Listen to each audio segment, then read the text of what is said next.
Magandang gabi mga masters, bali ngayon po ay 8 videos po ma-upload ko po sa aking YouTube channel.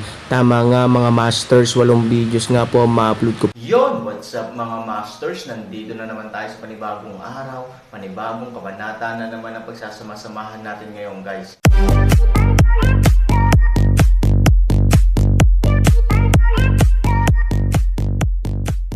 Bali mga masters, kung bago ka pa lang po sa aking YouTube channel, please click the subscribe button, lalong-lalo na po yung notification bell guys, para maging connected pa rin tayo sa isa't isa at maging updated kayo sa mga susunod ko pang video. Bali mga masters, bago natin umpisahan ng kwento ay mag-shoutout po muna tayo para sa mga solid nating tagapakinig. Shoutout kay Mario Francisco, shoutout kay Leomer Pabol. Yun na nga mga masters, no? Bali hindi na ito patagalin. In 3, 2, 1, let's go!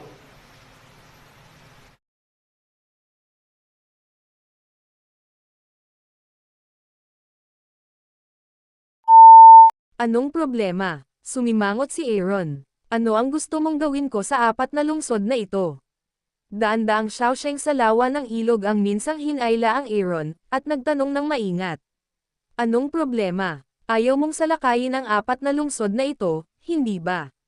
Matapos sundan ang Aaron sa mahabang panahon, natural na naunawaan ni Bai Xiaosheng ang mga iniisip ni Aaron at agad na naaninag ang mga ito. Hindi nagsalita si Han Sanchen, ngunit sinabi ng kanyang mga mata ang lahat.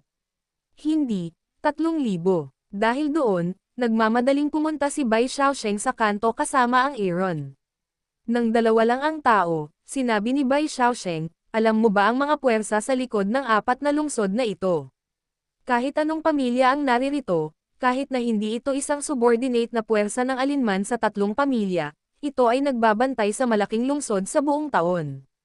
Ito ay may napakalaking kapangyarihan at matatag na pundasyon, at maraming nakatagong individual na puwersa. Nakipagkaibigan ka rito, kalooban may malaking gulo, gayunpaman, inaasahan din ito. Kung gustong gamitin ni Lu Raoxan ang kanyang sarili, paano ito magiging madaling bagay? Panipi, at higit sa lahat, ang 4 na lungsod na ito. Pahayagan. Magsasalita pa sana si Bai Xiaosheng, bigla siyang nakarinig ng magaang inumin. Nang tumangala siya, nakita niya ang malaking cake na tumatakbo mula sa labas sa isang dali. Sumimangot si Aaron at nagmamadaling sinabi, anong nangyayari sa labas?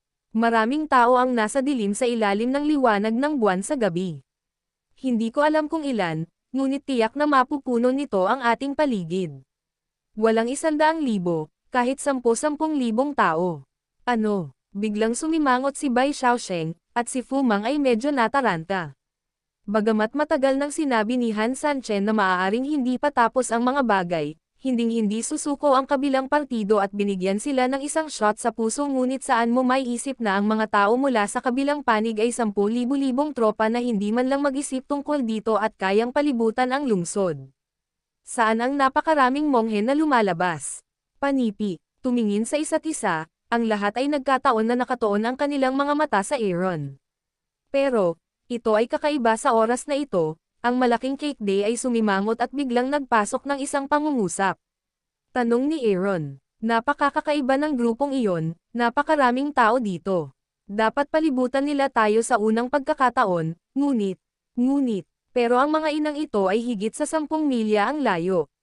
Direkta silang nagtayo ng kampo, at nagbabasa sila ng mga banal na kasulatan. Ano sa tingin mo ang balak nila?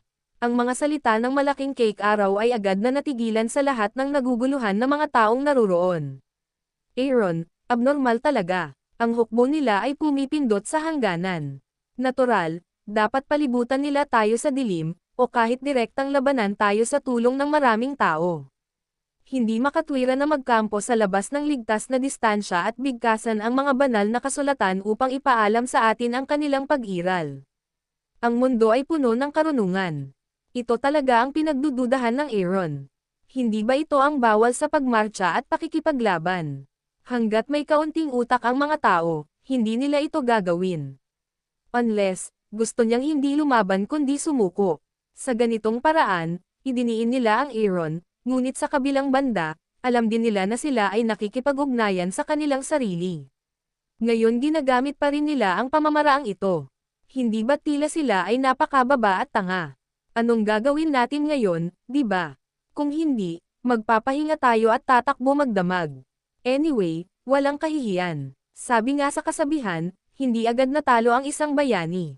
Kung mananatili siya, berdeng burol, hindi siya natatakot sa walang panggatong, nagmamadaling sabi ni Fumang. Ang grupo ng mga demonyong monghe, ang malupit na ibig sabihin, hanggang ngayon, tumitibok pa rin ang puso ni Fumang. Kung napakaraming monghe ang dumating, talagang nakakatakot.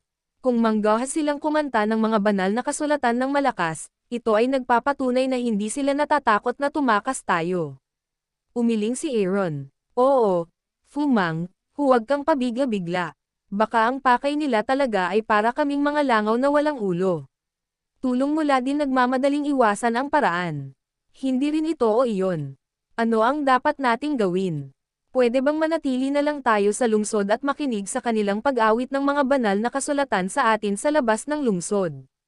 Pambihira itong malampasan tayo. Nanlulumong sigaw ni Fumang. Oo, makinig ka lang sa pag-awit nila ng mga banal na kasulatan.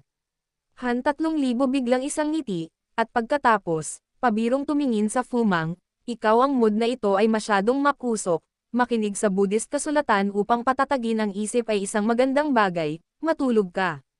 Ngumiti si Aaron at umakyat sa itaas.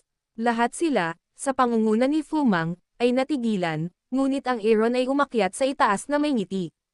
Ano kayang gagawin nila? Sige, bantayan mo ang pinto at matulog ka na. Lubhang nanlumo si Fumang, ngunit kumaway siya upang hayaan ang lahat na maghanda para sa pahinga. Makalipas ang kalahating oras, muling namatay ang mga ilaw sa restaurant, at si Han Sanyang at ang kanyang partido ay nakatulog o hindi makatulog sa pagkabalisa. Sa oras na ito, isang kakaibang amoy sa gabi ang tahimik na dumarating. Tahimik na gabi, hindi tahimik. Bagamat nakapikit ang mga mata ni Aaron, ang kanyang mukha ay kalmado at nakaka-relax, natural ang paghinga, na para bang siya ay natutulog. Gayunpaman, hindi nakatulog si Han. Para sa iba, mahirap intindihin na ang mga monghe na iyon ay gumagawa ng ganoong palabas sa labas. Ngunit para sa Aaron, ito ay tulad ng lugar na ito na walang 300 tail ng pilak. Bagamat hindi alam ni Aaron kung ano ang kanilang gagawin, isang bagay ang tiyak, ngayong gabi ay hindi masyadong mapayapa sa ibabaw. Kaya, kahit na si Han Sanchen ay nagpanggap na tulog, sa katunayan, ang kanyang banal na kamalayan ay kumalat sa buong hangganan ng bayan, na nararamdaman ang lahat ng banayad na pagbabago sa kanyang paligid.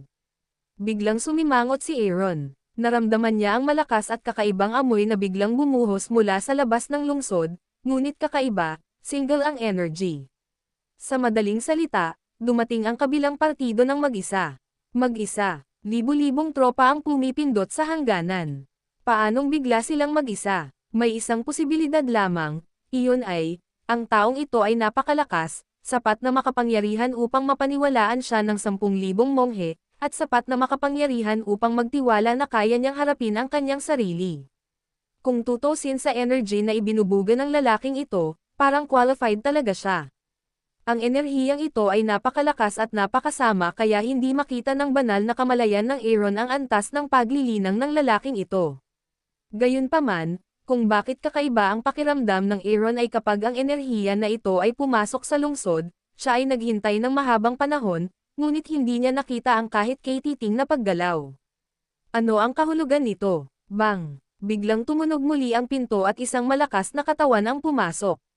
3,000. Hindi maganda. Hindi maganda. Nang marinig ang apurahang boses na ito, bahagyang iminulat ni Aaron ang kanyang mga mata. Si Fumang iyon. Nakakunot ang noo, maingat na kumalat ang kanyang divine sense sa paligid niya. Matapos niyang matiyak na walang malapit, dahan-dahan siyang umupo sa kama at sinabing, ano ang ginagawa mo? Manahimik. Si Han Sanchen, gusto ni Han Sanchen na magpahinga ang lahat at magpanggap na wala silang alam. Natural, ang kanyang layunin, ay upang baguhin ang sitwasyon ng kaaway sa dilim at ang kaaway sa liwanag sa sitwasyon ng kaaway sa dilim at ang kaaway sa liwanag, na sumisigaw sa isa't isa, ay lubhang madaling takutin ang ahas at make the situation change again. Nang makitang malamig ang mukha ni Aaron at bahagyang galit ang kanyang mga mata, bagamat nag-aalala si Fumang, hindi siya naglakas loob na sumigaw at sinabi sa mahinang boses, may mali, may mali. Bahagyang kumunot ang mga kilay ni Aaron, at may kakaibang nangyayari sa lungsod. Gayunpaman, ang enerhiya ay hindi kailanman lumalapit sa restaurant, na siyang pangunahing dahilan kung bakit nalilito ang Aaron kung bakit hindi kumilos ang kabilang partido. Ngunit ngayon ay may sinabing malaki si Fumang. Maaari bang lampasan ng lalaking iyon ang kanyang divine sense? Halos imposible. Anong problema? Sumimangot si Aaron. I can't tell you for a while. Ikaw, mas mabuting sumama ka sa akin. Puno ng pag-aalala ang mukha ni Fumang. Nang makita siyang ganito, bahagyang nag-isip si Aaron at tumango, lead the way ahead. Pagkababa ng boses, tumayo si Aaron at sinundan si Fumang. Isinuot niya ang coat niya sa katawan at lumabas ng bahay. Sa labas ng bahay, sobrang tahimik ng buong restaurant. Ngunit ang mas tahimik, mas hindi matatag ang isip ni Aaron. Sa pamamagitan ng koridor, huminto si Han Sanliang sa harap ng pinto ni Fumang. Pagkatapos, nang pumasok si Aaron sa bahay kasama si Fumang, wala siyang napansin na kakaiba sa unang pagkakataon, na nagparamdam kay Aaron na kakaiba. Dahil sa espesyal na sitwasyon at sa masalimuot na sitwasyon, para sa kapakanan ng kaligtasan, ilang lalaking miyembro ng misteryosong alyansa ng mga tao, kabilang si Bai Xiaosheng at iba pa, ay nagtipon sa isang malaking silid upang alagaan ang isa't isa. Sa oras na ito, ligtas sila tulad ng pagtulog, walang pinagkaiba. Mukhang alam din niya ang mga pagdududa ni Aaron. Walang sabi-sabi, inakay ni Fumang si Aaron sa malapit na kama ng disipulo. Sa liwanag ng buwan, nagulat si Aaron nang makitang kahit na ligtas na nakatulog ang disipulo, namamaga ang kanyang mukha, at halos kalahating unan ang dumudugo sa kanyang bibig. Ito, hindi maiwasan ni Aaron na mapatingin sa malaking Simon Got. Sa ibabaw, alam din na ang disipulo ay malubhang nasugatan, ngunit sa ganoong kalagayan, hindi siya nakapit at nakatulog ng ligtas, na hindi kapanipaniwala. Sa isang mahabang buntong hininga, dinala ni Fumang si Aaron sa higaan ng ilang tao sa malapit. Halos katulad ng dati, lahat ng mga tao ay mukha, trauma sa katawan, dugo DC, ngunit natutulog pa rin ng mapayapa. Sinubukan sila ng Aaron na gisingin, pero kahit anong paraan ang ginamit niya, kung gaano kalakas ang tunog at lakas niya sa pagyanig sa kanila, nakatulog pa rin sila. Kung hindi dahil sa magaan na hilik, mararamdaman talaga ni Aaron na hindi sila natutulog, ngunit malinaw na nahimatay. Kung hindi, sino ang matutulog ng patay, kahit na ang matinding sakit ay hindi maramdaman? Pumunta ka sa tabi. Nag-aalala tungkol sa kaligtasan ni Shio at Fully, sumugod ang Aaron sa susunod na kubo. Pagdating ko sa pinto, nabangga ko ang tula. Nang makita niya ang Aaron, natigilan siya. Pagkatapos ay nag-aalala niyang sinabi, leader ng alyansa, ikaw. Nasa oras ka. Pumasok ka sa silid at tingnan ang nakatatandang kapatid ni Fully. Siya, nang hindi na hinintay na matapos ang tula, sumugod si Aaron sa kwarto at lumapit sa bedside kung nasaan si Fully. Oo nga, halos tulad ng ibang mga alagad, duguan ang estado ng Fully sa mga oras na ito, ngunit ang buong tao ay nakatulog ng mapayapa. Paano? Paano iyon? Kakaiba ang tingin ni Fumang kay Aaron, umaasang masasagot ni Aaron ang kanyang kalituhan. Kumunot ang noo ni Aaron. Iniisip din niya kung bakit nangyari ito. Anong paraan ang ginagamit ng kabilang partido para maging ganito ang estado ng mga tao? Nasugatan ng husto, ngunit hindi alam, inaantok si Enron, hindi makaalis sa sarili habang nag-iisip. Si Han Sanchen ay nakatutok kay Fumang at Shio at ang Fumang ay walang kinalaman dito. Upang tulungan ang kanyang sarili na malaman kung ano ang nangyari, ang banal na kamalayan ay muling nagpalaya sa buong bayan ng Aaron na ang kakaibang puwersa ay nasa malayo. Kahit na hindi sapat upang magbanta dito, alam ko kung ano ang nangyari sa kanila sa oras na ito. Aaron's isip, biglang tunog ng isang napakabigat na boses. Oo. Ang boses na ito ang espiritu ng Magic Dragon sa isip ni Aaron. Yun na nga mga masters, no? Bali panibagong kabanata na naman yung natapos natin ngayong gabi. Muli, maraming salamat po.